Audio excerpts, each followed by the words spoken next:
మన ఉత్తమ్ కుమార్ రెడ్డి గారే చెప్పిండ్రు లాస్ట్ ఇయర్, అంటే కాళేశ్వరం కూలిపోయినాక రికార్డ్ పండించినాము. ఇంతకుముందు కాళేశ్వరం ఎక్కువ పండిస్తే నా వల్ల పండించారు, నా వల్ల కాళేశ్వరం వల్ల పండించారు. కాళేశ్వరం కూలిపోయినాక రికార్డ్ పంపించినాము 2,80,00,000 టన్నులు, అంటే 7 ఇంతలు ఎక్కువ పండించినాం. తెలంగాణకు అవసరమైన దానికంటే 7 ఇంట్లు 40 లక్షల టన్నులు, 8 ఇంతలేమో. 2,80,00,000 అంటే 7 ఇంతలు, 7 times ఎక్కువ. అవును. మనకు కాకపోతే భారతదేశానికి, ఆంధ్రప్రదేశ్కి ఎవరికి అవసరం అండి? ఎవరికి? ప్రతి రాష్ట్రం ఎక్కువ పండిస్తుంది, భారతదేశంలోనే ఎక్కువ పండుతున్నాయి వరి పంట. అది భారతదేశాన్ని లిటరలీ హెల్త్ ప్రకారంగా ఆర్థికంగా నాశనం అయిపోతుంది. ఈ రోజు అది ఈ వరి వండేది కేసీఆర్ కాళేశ్వరం వల్ల కాదు, ఎందుకంటే కాళేశ్వరం కూలిపోయినాక రికార్డు. ఇది వరి వండేది ఎట్లా అంటే మోడీ ఇచ్చిన యూరియా వల్ల. అన్నిట్లో ఎక్కువ కొనుగోలు 30,000 కోట్లు తెలంగాణ నుంచి కొనుగోలు చేస్తున్నాడు. రేవంత్ రెడ్డి గారు ఏమిస్తలేరు అంటున్నారు కదా, గుడ్డు పెట్టుకొని తిరిగినరు. 30,000 కోట్లు, 40 లక్షల తెలంగాణ రైతు కుటుంబాలకు 30,000 కోట్లు ఇస్తుండ్రు. అంటే దాదాపు ఫుడ్ కార్పొరేషన్ ఆఫ్ ఇండియా కొనుగోలు చేస్తేందుకు. అయితే దాని తర్వాత అది పండేది ఎందుకంటే కాళేశ్వరం నీళ్ళు వల్ల కాదు. అన్నిట్లో highest per capital consumption of urea అంటే తెలంగాణ. గుజరాత్, ఉత్తరప్రదేశ్ వీళ్ళందరూ అంటారు కాంగ్రెస్ వాళ్ళు, మీ బీజేపీ రాష్ట్రాలకు కాదు, కొనుగోలు కొరకు మీకే ఎక్కువ ఇస్తుండ్రు, అవసరం లేకుండా కొంటున్నారు. ఇప్పుడు మాట్లాడుతున్నామా ఉత్తమ్ కుమార్ రెడ్డి అక్కడ పోయి ప్లీజ్ కొనండి, ఎందుకంటే వీళ్ళ కొంత డబ్బు లేవు. కేంద్ర ప్రభుత్వం 30,000 కోట్లు పెట్టి కొనాలి. అది పండిస్తేందుకు దాదాపు 6-10,000 కోట్లు యూరియా సబ్సిడీ ఇవ్వాలి.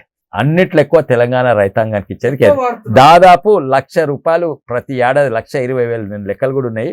తెలంగాణ రైతుకు ప్రతి ఏడాది కేంద్ర ప్రభుత్వం ఇస్తుంది. దానివల్లనే తెలంగాణ రైతాంగాన్ని ఆదుకుంటున్న కేంద్ర ప్రభుత్వం. దానివల్లనే ఇంతో అంతో రైతు ఉన్నాడు ఇక్కడ.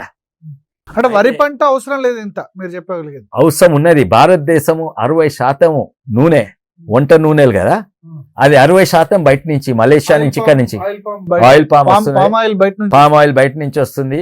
అండ్ ఎన్నో ఆయిల్స్, సఫోలా, యుక్రెయిన్ వార్లా సన్ఫ్లవర్ ఆయిల్ పోయింది, ఎందుకంటే యుక్రెయిన్ వార్ తోటి మనం బయట నుంచి నూనె, క్యాస్టర్ ఆయిల్, పామ్ ఆయిల్, పప్పులు ఇవి తక్కువ. చాలా తక్కువ ఉంది ప్రోటీన్ అండ్ ఆయిల్ కన్సంప్షన్ మనకు చాలా అవసరము. వరి వద్దయ్యా, అవసరం లేదు. మన దేశాన్ని ఆర్థికంగా, మన పెయిని పాడు చేస్తున్నది, పొట్టలు పెరుగుతున్నాయి, డయాబెటీస్, షుగర్ వస్తుంది. మనకు అవసరం ఉన్నది, వాటికి నీళ్ళు ఎక్కువ. గోధుమ, వరి రెండు ఎక్కువనే ఉన్నాయి సార్ ప్రొడక్షన్. గోధుమ కూడా కొంచెం ఎక్కువనే ఉన్నది. మాకు అవసరం ఉన్నది జొన్నలు, మిలెట్. అందుకే ప్రధానమంత్రి గారు మిలెట్ ఇప్పుడు world wide health food, super food గా పాపులర్ అయింది. ఆయిల్ ఉన్న పప్పు విషయానికి వద్దాం సార్. పప్పు అంటే మీ కందిపప్పు, దానికి కాళేశ్వరం లేనప్పుడు కూడా ఎంత మంచి వరల్డ్ ఫేమస్, భారతదేశం ఫేమస్ అంటే తాండూరు కందిపప్పు. ఇప్పుడు దానికి జాగ్రఫికల్ ఇండికేషన్ కూడా, అంటే వర్షపాతం పెద్ద అవసరం లేదు తాండూరులో కందిపప్పు పండించడానికి. సాధారణ ఏడాదిలో మంచిగా వండుతుంది. ఎప్పుడోసారి కరువు వచ్చినప్పుడు ఇది, దానికి కాళేశ్వరం ఏం అవసరం లేదు. రెగ్యులర్ సాగునీరు ఉండాలి, ఉంటే. సో అంటే తెలంగాణలో మీరు కందిపప్పులు లేకపోతే కందిపప్పుకు ఈ నడుమ డ్రిప్ పెడుతున్నాయి, ఎందుకంటే డ్రిప్ కూడా పెట్టకుండే. సో కందిపప్పు, మిల్లెట్స్ ఎక్కువ పండించాలి, లేకపోతే ఆయిల్ పామ్ పండించాలి. మరి కేసీఆర్ కూడా అదే చెప్పాడు కదా, ఆయిల్ పామ్ పెంచాలి, 2 లక్షల ఎకరాలు ఉంది, 20 లక్షల ఎకరాలు తెలంగాణలో. మీరే అప్పుడు ఫస్ట్ వరే రెండు మాట్లాడతాడు కేసీఆర్. ట్రంప్ ఒకటే కదా, ఈ రోజు ఇది మాట్లాడతారు, ఆ రోజు ఇది మాట్లాడతారు. అన్నాడు వరి పెట్టండి, సన్నబియ్యం పెట్టండి, తర్వాత వరేస్తే ఉరేసుకున్నట్టు అంటాడు. అన్ని మాటలు అన్ని అంటాడు, ఇది అదే అంటాడు, అన్ని మాటలు అదే. సన్నబియ్యంకు అప్పుడు పండించండి, దొడ్డు బియ్యం వద్దన్నాడు. మంచిదే కదా సన్నబియ్యం అయితే యూసేజ్, మంచిదే పండియమన్నారు. కొన్నాడా? కొనలేదు, రోడ్డు మీద పడ్డాడు. దానికి దీనికి ఎంత? ఇప్పుడు కాంగ్రెస్ గవర్నమెంట్ సబ్సిడీ ఇస్తుంది, సన్నబియ్యం ఇస్తున్నది. సన్నబియ్యం కూడా ప్రొడక్షన్ ఎక్కువైందా? సన్నబియ్యం కూడా ప్రొడక్షన్ ఎక్కువైంది. ఈనాడు మా కాంగ్రెస్ ప్రభుత్వం ఎక్కువైంది. కానీ మనకు అవసరం ఉన్నది ఏంది? అవసరం మీరు అన్నారు కదా, ఎక్స్పోర్ట్ చేయొచ్చు కదా. ఎవడు ఈ యూరియా బియ్యము పండించేది యూరియా బియ్యం, ఎందుకంటే ఫ్రీగా ఇస్తుంది కదా 90%. 2,400 రూపాయల 2,300 రూపాయల యూరియా బస్తా 300 రూపాయలకు మోడీ ఇస్తున్నాడు. అంటే 2,000 రూపాయలు ప్రతి యూరియా బస్తాకు ఆయన సబ్సిడీ ఇస్తున్నాడు. దానివల్లనే ఈ వరి పెరుగుతుంది. అది మాక్సిమం ఉపయోగించుకునేది మనమే. మళ్ళీ గుడ్డు పెట్టుకొని తిరుగుతాడు ముఖ్యమంత్రి. ఇచ్చేదంతా కేంద్ర ప్రభుత్వము, మళ్ళీ ఏమో గుడ్డు పెట్టుకొని తిరుగుతున్నాడు. అయితే దీనికి ఇంకోలో ప్రాబ్లం ఏంటంటే, మీరు అన్నారు ఎక్స్పోర్ట్ ఎవ్వడు ముట్టాడు. ఈ యూరియా బియ్యం ఎవడు ముట్టాడు. అంటే పెస్టిసైడ్స్ ఎవరు ఎక్కువ వాడుతున్నారు కాబట్టి యూరియా ఎక్కువ వాడుతున్నారు, పెస్టిసైడ్స్ కూడా ఉన్నాయి, ముఖ్యంగా యూరియా బియ్యం ఏదో ఆఫ్రికా దేశాలకు తక్కువ ధర ఇచ్చేది. ఇంకోటి మీరు చాలా విచిత్రం పోతారు, దాంట్లో మనకి ఇంకో ప్రాబ్లం ఉన్నది. మీరు ఇప్పుడే గూగుల్లో కొట్టి చూడండి, మనం ఇప్పుడు మద్దతు ధర ఎంత ఇస్తున్నాము 2400, 2500, కొన్ని వీళ్ళు కూడా రాష్ట్ర ప్రభుత్వం. అయితే ఇది ఇంటర్నేషనల్ రైస్ ప్రైసెస్ కంటే ఎక్కువ. చాలా మేము అనుకుంటాము మన మద్దతు ధర తక్కువ, అయిపోయే వరకు ఇంకో సమస్య వస్తుంది. WTOలా మీరు ఇంతగానం సబ్సిడీ ఇచ్చి మీరు ఎక్కువ రూపాయలకు కొనుగొని మాకు తక్కువకి ఎక్స్పోర్ట్ చేయరాదని WTO తోటి సమస్య. ఎందుకంటే అన్ఫేర్, ఎందుకంటే డంపింగ్, యాంటీ డంపింగ్ ఇది వస్తుంది. దాని ప్రకారం నేను అనుకుంటా 1900 రూపాయలు క్వింటల్ ఇంటర్నేషనల్ రైస్ ప్రైస్ కంటే ఎక్కువ రూపాయలు. అవును, మద్దతు ధరనే 25 రూపాయలు. అవును, మళ్ళీ దానిలో వచ్చే రైస్ 66%. అయితే ఎక్స్పోర్ట్ కొరకు యాంటీ డంపింగ్ అట్రాక్ట్ అవుతుంది. ఎందుకంటే ఎక్కువ ధరకు పండించి తక్కువ ధరకు బయటికి చేస్తే ఇప్పుడు చైనా మీద అక్యూజ్ చేస్తాడు. అయితే యాంటీ డంపింగ్ వల్ల, ఇంకోటి యూరియా ఎక్కువ అవడం వల్ల బాస్మతి ఒకటి ఎక్స్పోర్ట్ చేస్తున్నట్టున్నారు కదా సార్. బాస్మతి రైస్ ఎక్స్పోర్ట్ చేస్తారు, అది వెనకట్ సంది ఎక్స్పోర్ట్ చేస్తారు, అది తక్కువ వండుతుంది, హై వాల్యూ. ఇప్పుడు దాన్ని పెంచచ్చా? అది పెంచితే లాభమేనా తెలంగాణకు బాస్మతి? దాన్ని పెంచాలి, కానీ ఇది స్పెషాలిటీ ఐటమ్. రోజు తింటారా ఎవరైనా బిర్యానీ? సో ఇప్పుడు మన తెలంగాణ వండించాల్సింది ఆయిల్ పాము, మిల్లెట్స్, పప్పులు. సో దానికి అసలు ఈ వర్షపాతం అవసరం లేదు. ఆయిల్ పాముకు ఎక్కువ రెయిన్ ఫాల్ అవసరం ఉండదా? యాక్చువల్లీ దానికి తేమ కొంచెం అవసరము, కొంచెం వెస్ట్ గోదావరి కొత్త వెరైటీ. నేను అనుకుంటే తెలంగాణ ఇప్పుడు పెరిగాయి, అది మా రంగారెడ్డి. కానీ ఇప్పుడు మా రంగారెడ్డి కూడా మంచిగా పెరుగుతున్నాయి.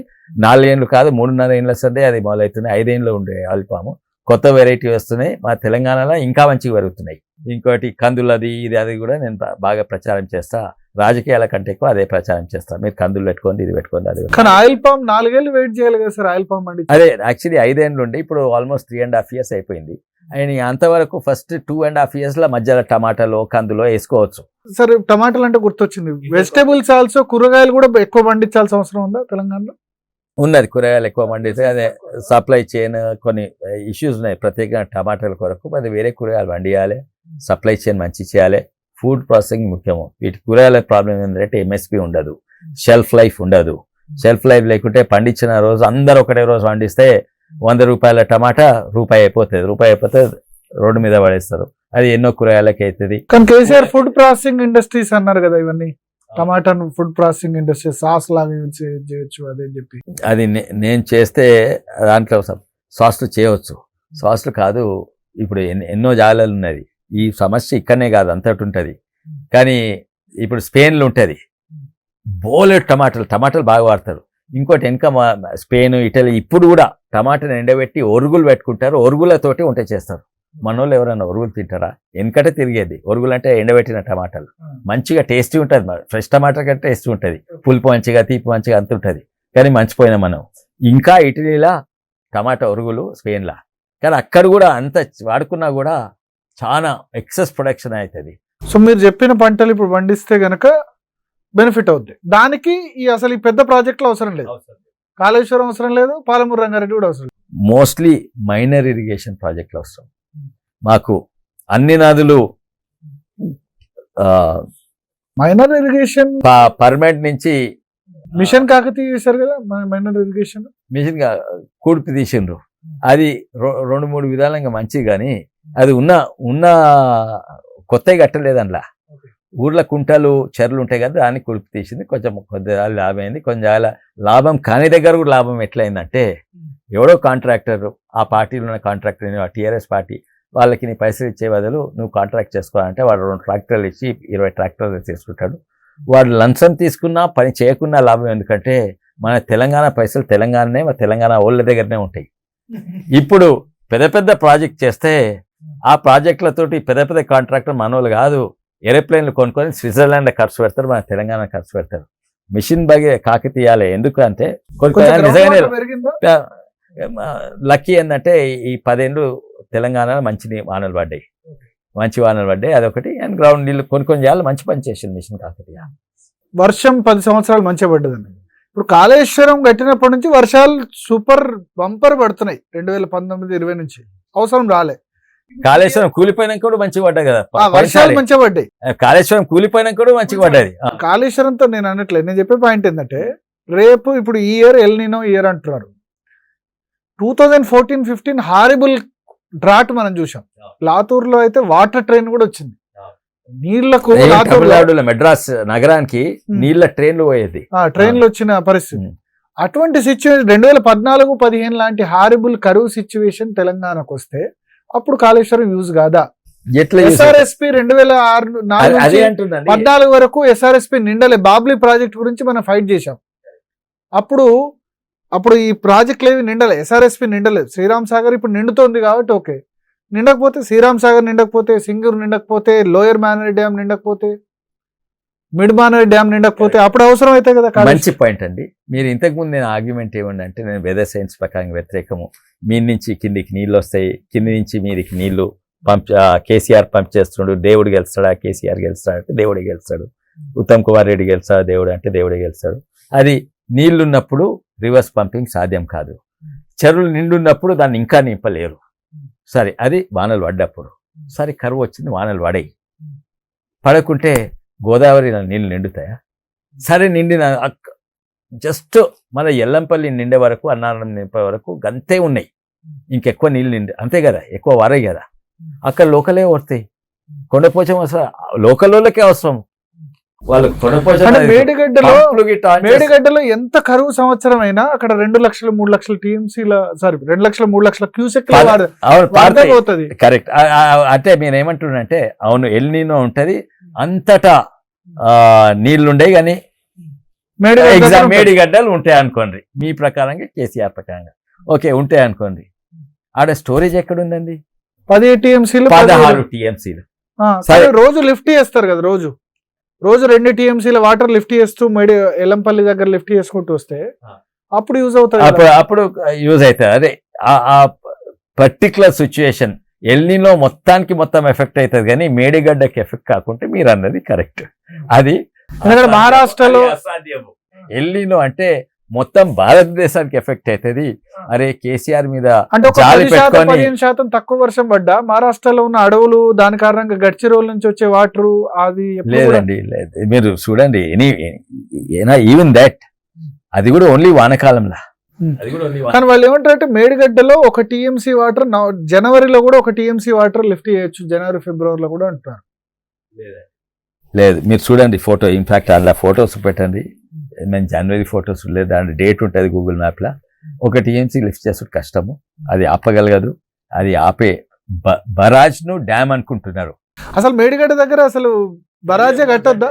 ఫెయిలియర్ మోడ్స్ అంటే ఎన్నో కారణాల వల్ల, డిజైన్ ఫెయిలియర్, కాంపోనెంట్ ఫెయిలియర్, లేకుంటే ఒక చాకును దువ్వెన తీర వాడుకుంటే రాంగ్ యూసేజ్. చాకు తీర బరాజ్ తీర వాడుకోవాలి, డ్యామ్ తీర వాడుకోవాలి. వీళ్ళు బరాజ్ కట్టి డ్యామ్ స్టోరేజ్ తీర వాడుకుంటారట. ఎట్లయితుంది? కింద నుంచి నీళ్ళు పోతూనే ఉంటాయి. అది అంటే 17 టీఎంసీల బదులు ఒక 2-3 టీఎంసీలు కడితే కరెక్టా సార్? దాని ప్రకారం 17 టీఎంసీలు it's not meant for storage అండి. అది ఇట్లా కట్టి పక్కకు డైవర్ట్ చేస్తాను నీళ్లు. It is not meant for storage. ఎందుకంటే స్టోరేజ్ ఎప్పుడైతుంది? ఇట్లా డ్యామ్ కట్టి కింది నుంచి నీళ్ళు పోకుంటా. కింది నుంచి నీళ్ళు ఎప్పుడు దీని వెనుక డ్యామ్ కింద, డ్యామ్ మీద హైడ్రోస్టాటిక్ ప్రెషర్ అప్రాక్సిమేట్లీ సేమ్ ఉండాలి. ఇక్కడ హైడ్రోస్టాటిక్ ప్రెషర్ తక్కువ, ఇక్కడ ఎక్కువ ఉంటుంది. అంటే లెవెల్ ఎక్కువ ఉంటుంది అనుకోండి, అప్పుడు కింద నుంచి వెళ్ళిపోతాయి. సో మీరు చెప్పిన దాని ప్రకారం ఇది ప్రాబ్లం ఇంజనీర్స్ది, కేసీఆర్ ఎట్లా అవుతుంది? వాళ్ళు రాంగ్ గైడెన్స్ ఇచ్చి ఇది ఇక్కడ కట్టవద్దు, మేడిగడ్డ దగ్గర అసలు పాసిబుల్ కాదు,